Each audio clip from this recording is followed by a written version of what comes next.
For today's fall recipe, I'll be showing you how to make pumpkin crinkle cookies. These delicious cookies are loaded with fall spices and have a nice soft cakey texture.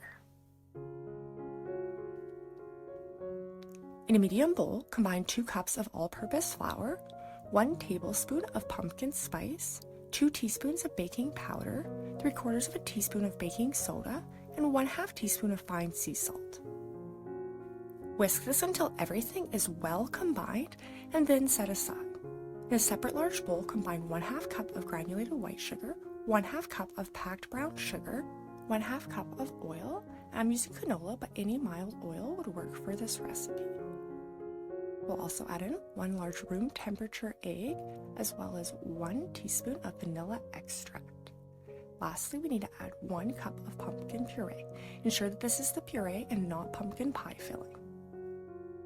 Whisk these ingredients together until all of the sugars are dissolved and everything is well combined. If doing this by hand, it'll take about 2 minutes, but if you would prefer, you could also do this with a hand or a stand mixer.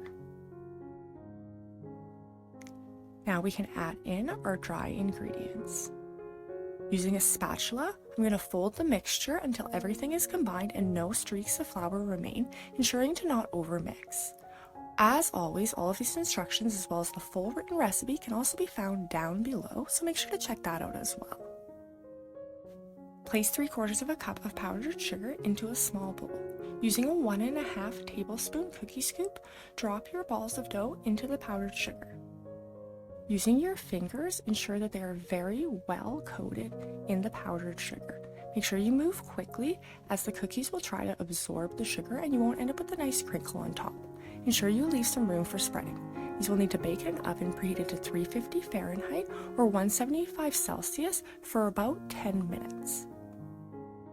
Allow them to cool on the pan for a few minutes and then move them to a wire rack to finish cooling completely. These pumpkin crinkle cookies are loaded with delicious fall spices and they have a lovely light and airy cakey texture. If you have enjoyed this recipe, I'd appreciate it so much if you would like or subscribe. And as always, thanks so much for watching.